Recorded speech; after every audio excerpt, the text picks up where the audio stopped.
Baik, Assalamualaikum warahmatullahi wabarakatuh. Selamat pagi, salam sejahtera bagi kita semua. Bismillahirrahmanirrahim. Pada pertemuan hari ini, selamat berjumpa kembali kita pada pertemuan hari ini. Pada pertemuan hari ini, kita akan mempelajari pengenalan SIG, ya, Sistem Informasi Geografis atau GIS dalam bahasa Inggrisnya.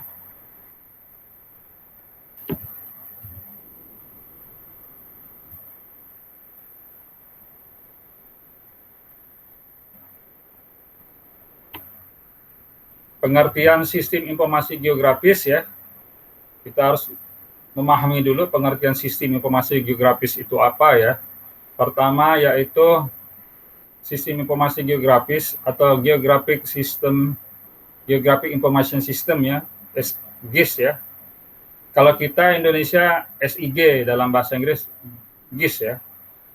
Ya, Sistem Informasi Geografis atau Geographic Information System, ya, itu adalah sistem, ya, sebuah sistem informasi yang berbasis komputer yang digunakan untuk mengolah dan menyimpan data atau informasi geografis.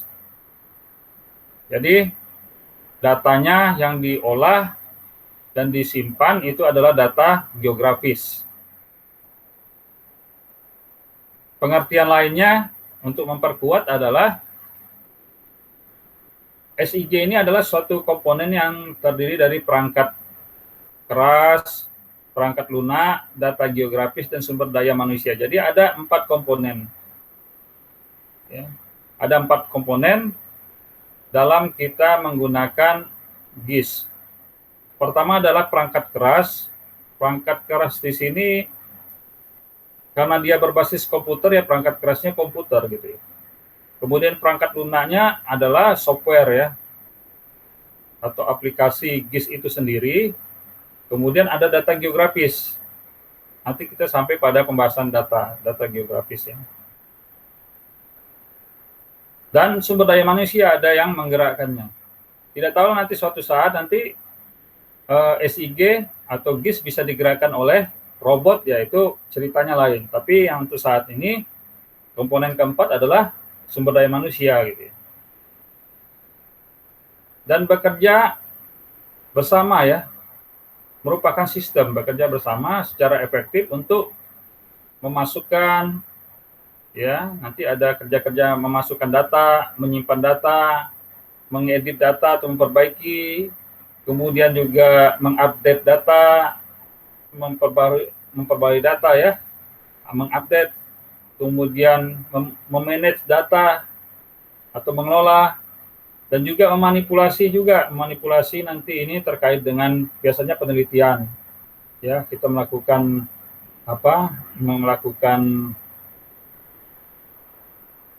pemodelan gitu, ya, melakukan pemodelan atau melakukan istilahnya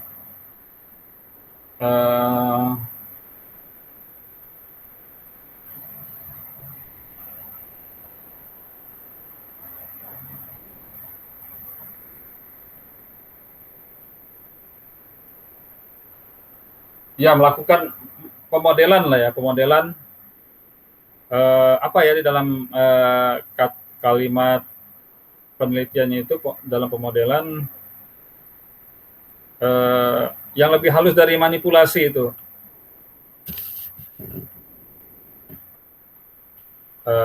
Oke, kita kemudian mengintegrasikan, menganalisa, dan menampilkan data dalam suatu informasi berbasis geografis. Jadi nanti peta yang dihasilkan itu adalah informasi yang berbasis geografis, ya.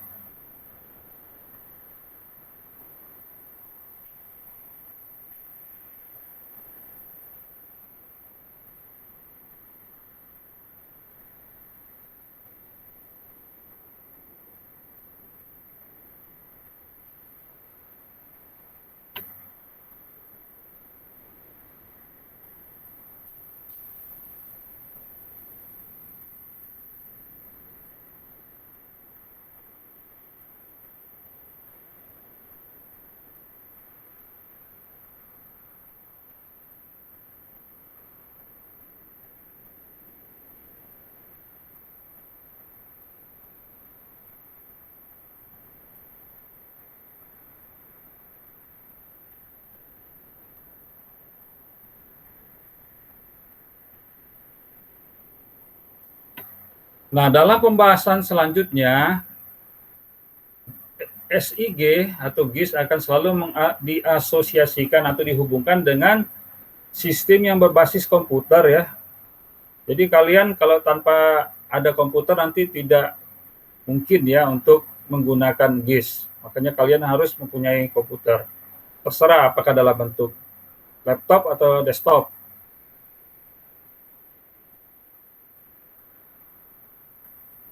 Walaupun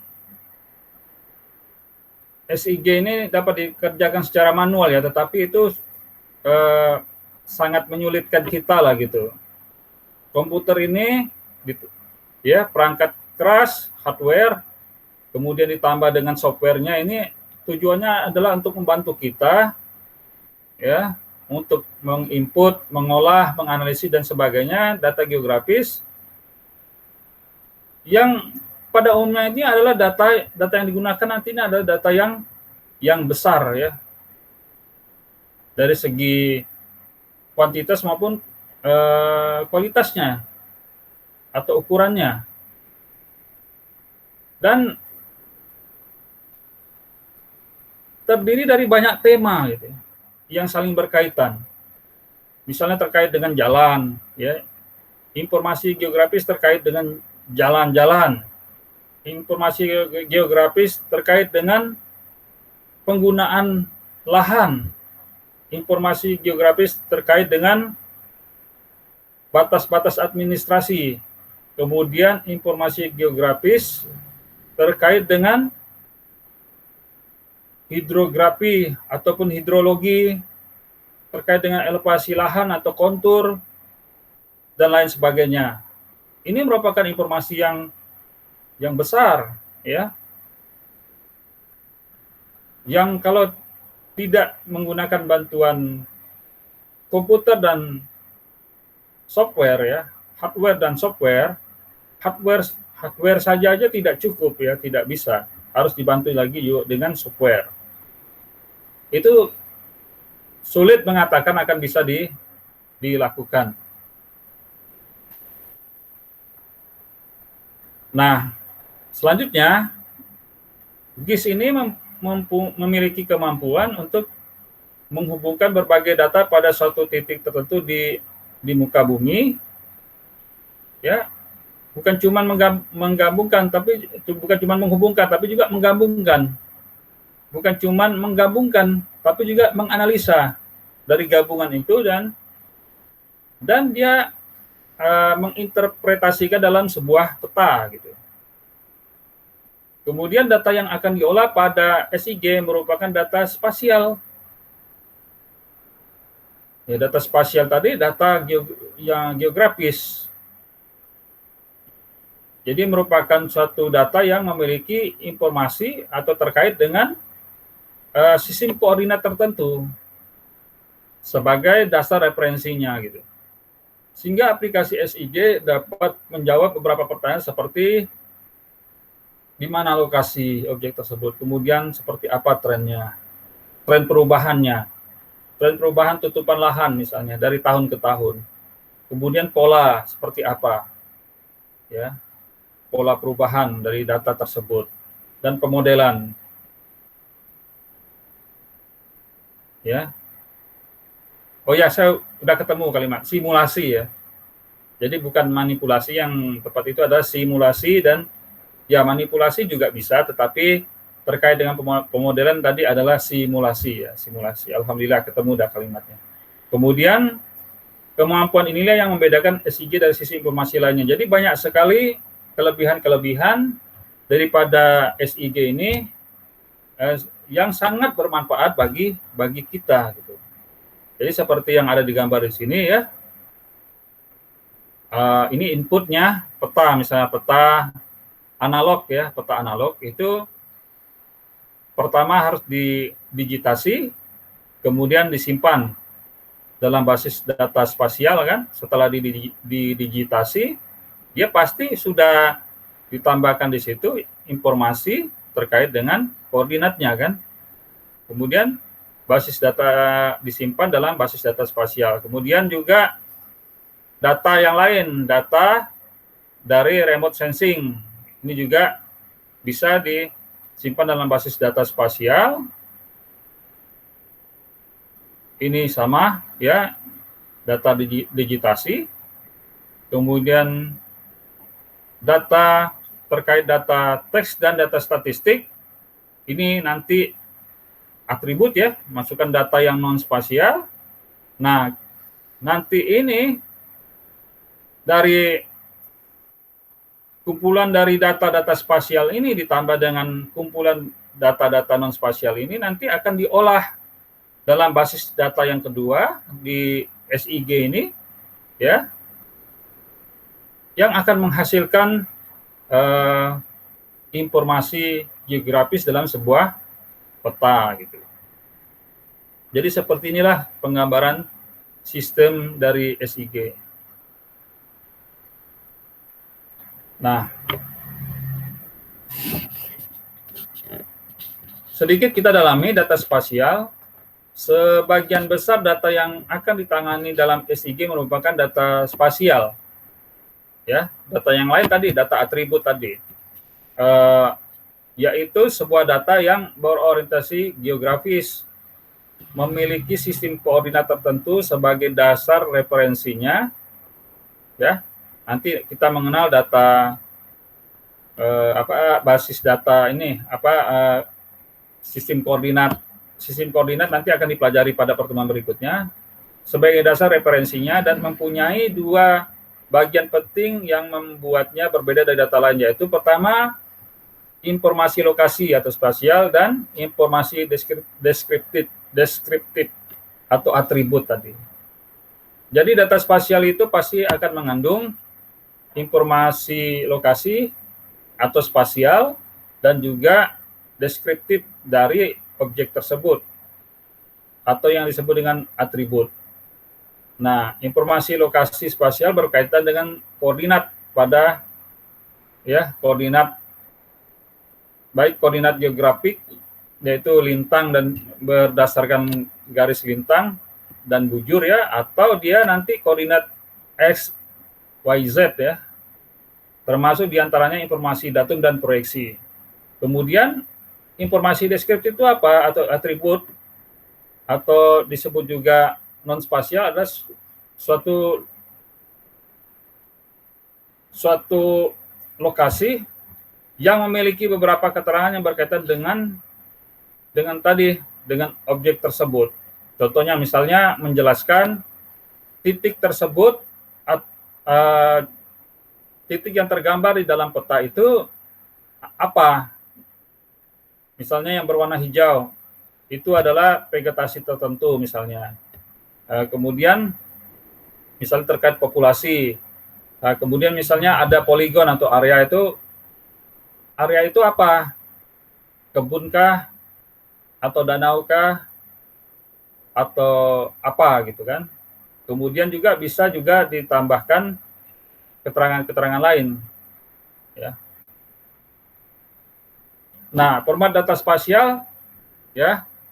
Jadi secara sederhana format dalam bahasa komputer berarti bentuk dan kode penyimpanan data. Jadi kalau membahasakan format itu berarti maksudnya bentuk dan kode penyimpanan data yang berbeda antara file satu dengan lainnya. Dalam SIG data spasial dapat direpresentasikan dalam dua format, yaitu data vektor ya, data vektor. Apa itu data vektor? Merupakan bentuk bumi atau objek di dalam bumi yang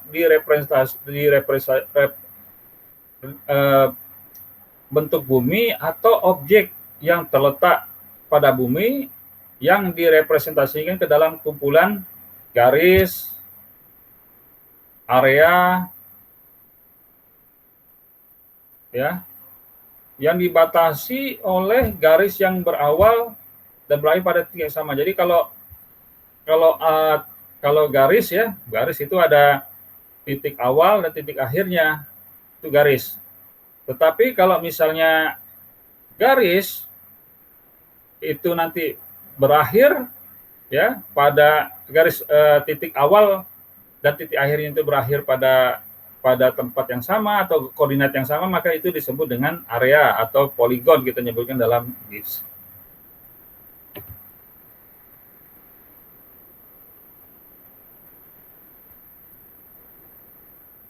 Keuntungan utama dari format data vektor adalah ketepatan dalam merepresentasikan fitur titik, batasan, dan garis. Jadi batasan tadi area ya. Hal ini sangat berguna untuk analisa yang membutuhkan ketepatan posisi, misalnya pada basis data batas-batas kadaster. Kemudian contoh penggunaan lain adalah untuk mendefinisikan hubungan spasial dari beberapa fitur. Kelemahan data vektor yang utama adalah ketidakmampuannya dalam mengakomodasi perubahan gradual. Jadi sifatnya boleh katakan statis ya. Kalau yang udah ditampilkan seperti itu, waktu dari mulai kita membuat atau kita menggambarkan data vektor tersebut ya seperti itu ya, seperti ini ya, titik, kemudian garis dan poligon atau area ya seperti ini. Untuk penggambaran perubahan gradual dia tidak otomatis ya, kita harus menggambarkan lagi gitu ya. Kemudian tadi data vektor, data yang kedua adalah data raster. Data raster atau disebut juga dengan cell grid adalah data yang dihasilkan dari sistem penginderaan jauh pada data raster. Ya, penginderaan jauh ya. Ini merupakan salah satu cara untuk memperoleh sebuah data atau penggambaran sebuah data di muka bumi. Jadi pada data raster, objek geografisnya itu direpresentasikan sebagai struktur cell grid seperti gambar di bawah, yang disebut dengan piksel. Jadi pikselnya seperti ini, kotak-kotak ya, grid piksel ini. Ya. Ini contoh data raster.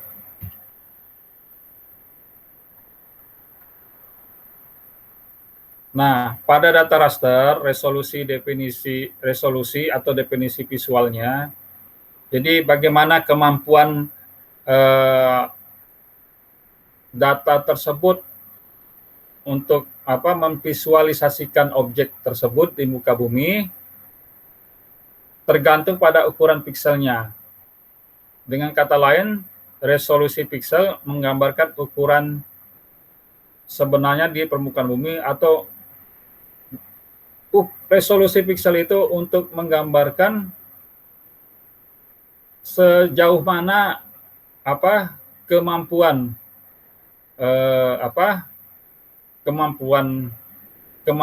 untuk menampilkan atau menggambarkan objek di muka bumi itu seperti nyatanya atau seperti yang sebenarnya. Jadi semakin kecil ukuran permukaan bumi yang direpresentasikan oleh satu sel, semakin tinggi resolusinya. Nah, data raster sangat baik untuk merepresentasikan batas-batas yang berubah secara gradual seperti jenis tanah, kelembaban tanah, ya, kemudian misalnya perubahan suhu, ya, kemudian tutupan lahan ya atau vegetasi, ya, dan sebagainya. Jadi kalau untuk menggambarkan perubahan secara gradual itu menggunakan data raster ini akan lebih informatif lah gitu.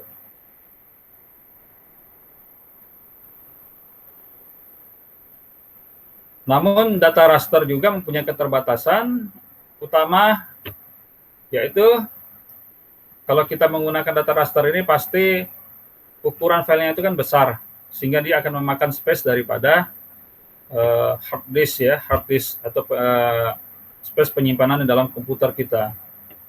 Nah, semakin tinggi resolusi gridnya, semakin besar pula ukuran filenya, dan sangat tergantung pada kapasitas perangkat keras yang kita miliki gitu. Jadi seperti ini ilustrasi dari data raster ya. inputnya nanti bisa terpisah seperti ini, tapi nanti penggambarannya itu bisa utuh ya seperti ini atau menyatu gitu. Nah, selanjutnya kelebihan dan kekurangan data vektor dan raster tadi sudah disebutkan bahwa masing-masing format data mempunyai kelebihan dan kekurangan. Ya, yang di sebelah kiri ini ada data vektor, ini data raster ya. Nah, pemilihan format data yang digunakan sangat tergantung pada tujuan penggunaan data tersebut. Ya, jadi tujuannya apa dulu? Ini, kalau kita cukup menginformasikan terkait luasan, panjang jalan, panjang aliran listrik, panjang pipa PDAM, ya kita tidak membutuhkan data berbentuk raster. Kemudian juga bergantung pada data yang tersedia. Ya, biasanya tergantung data yang tersedia apa gitu ya. Apakah yang tersedia itu hanya bisa kita wujudkan dalam bentuk apa? Penggambaran dalam bentuk apa? Garis, kemudian titik dan juga luasan, atau lebih dari itu. Kemudian volume data yang dihasilkan dan juga ketelitian yang diinginkan serta kemudahan dalam analisa. Kalau misalnya seandainya dalam kepentingan kita untuk menganalisa itu perlu melakukan suatu analisis perbandingan, sehingga harus dimunculkan warna-warna yang berbeda-beda, maka data raster akan menjadi lebih baik dibandingkan data vektor. Nah, kelebihan data vektor itu relatif lebih ekonomis ya, dan ukuran filenya juga kecil dan dia lebih akurat dalam menginformasikan sebuah lokasi. Tetapi kalau untuk pengolahan secara matematika yang berbasis pada komputer itu sedikit atau sangat sulit. Boleh katakan sangat sulit ya. Lebih mudah menggunakan data raster. Nah, kalau sedangkan data raster biasanya membutuhkan ruang penyimpanan file yang lebih besar dan presisi lokasinya lebih rendah, tetapi lebih mudah digunakan secara matematis. Makanya di dalam terkait dengan komunikasi terhadap peta itu sering terjadi konflik, karena tadi data raster yang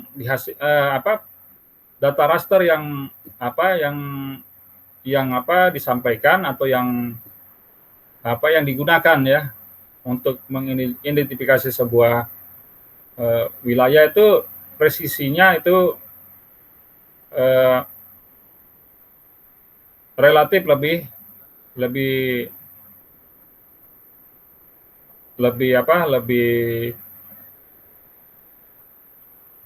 relatif kurang lah dibandingkan dengan data vektor. Karena biasanya penggambaran peta itu mengandalkan data dari penginderaan jauh gitu kan, yaitu data raster dia.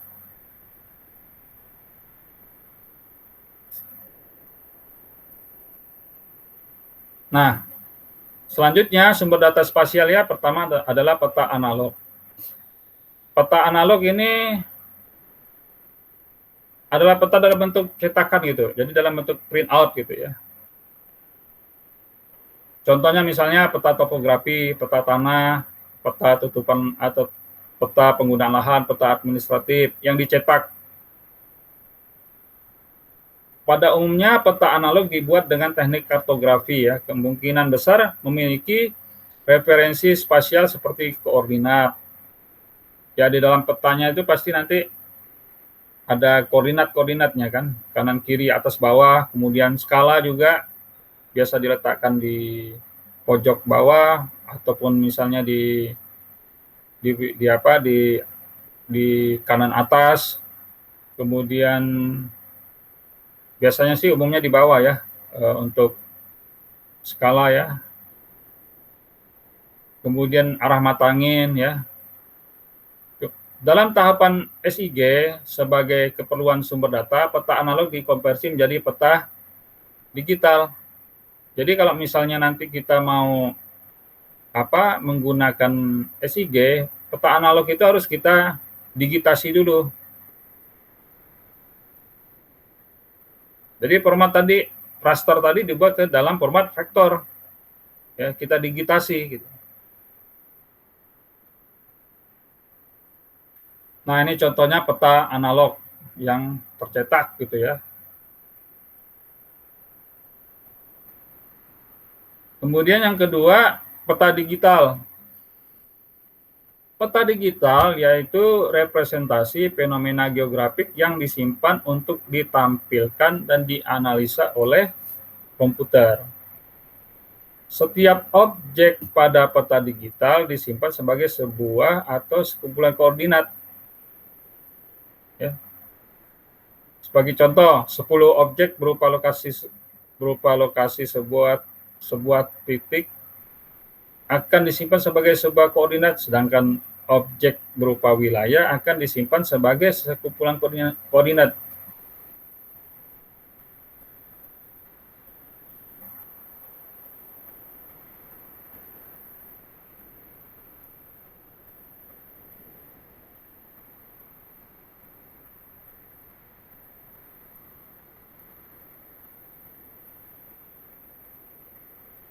Jadi kalau misalnya dia satu objek, dia itu akan disimpan dalam satu koordinat, tetapi kalau dalam luasan atau wilayah itu akan disimpan dalam sekumpulan koordinat gitu.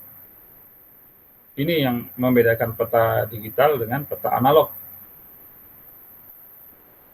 Data yang lain, yang ketiga adalah data sisi penginderaan jauh. Tadi udah disinggung-singgung juga. Ini yang dihasilkan dari citra satelit atau foto udara dan lain sebagainya, misalnya menggunakan drone gitu ya. Ini merupakan data sisi penginderaan jauh juga kalau menggunakan drone ya. Merupakan sumber data yang terpenting bagi GIS karena ketersediaannya secara berkala dan mencakup area tertentu. Nah, ini kan karena dia menggunakan satelit ya, dia itu merekam atau menangkap itu informasi yang berkala gitu. Nah, dengan adanya bermacam-macam satelit di ruang angkasa dengan spesifikasi masing-masing ya, dengan keunggulannya masing-masing, kita bisa memperoleh berbagai jenis citra satelit untuk berbagai tujuan pemakaian ya. Kita bisa pilih gitu.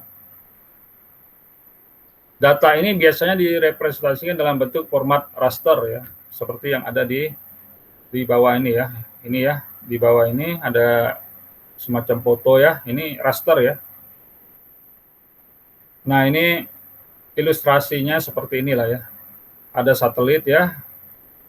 Ya, satelit itu akan memancarkan sinyal ke permukaan bumi, kemudian yang dipantulkan itu ditangkap kembali oleh satelit, kemudian oleh satelit ini akan dikirim ke di stasiun di bumi ya.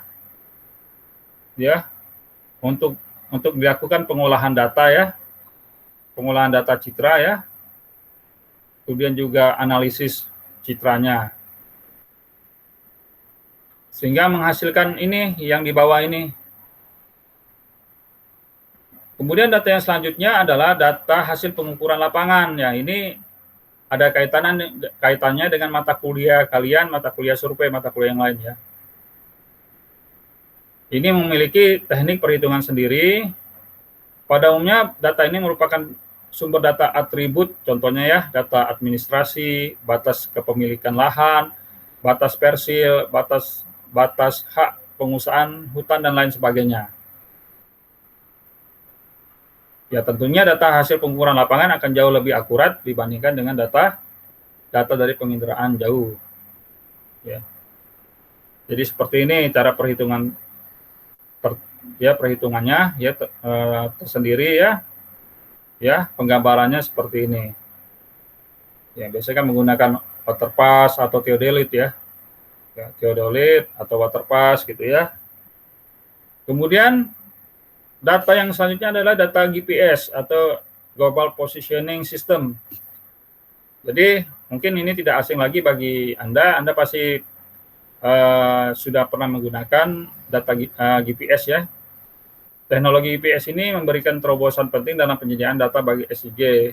Keakuratan pengukuran GPS ini juga semakin hari semakin tinggi ya dengan perkembangan teknologi. Kemudian data ini biasanya direpresentasikan dalam bentuk format vektor sama dengan tadi pengukuran lapangan itu. Nah, nanti untuk terkait dengan GPS nanti ada sesi pertemuan sendiri ya. Nah, jadi seperti ini ya hasil nanti dalam ada di GPS nanti menggunakan GPS ini nanti ada bisa menampilkan ini posisi objeknya ya. Kemudian juga ini untuk datanya, data yang tersimpan di dalam GPS. Mungkin itu saja yang dapat saya sampaikan pada pertemuan hari ini. Mudah-mudahan bermanfaat. Wabillahi taufiq wal hidayah. Assalamualaikum warahmatullahi wabarakatuh.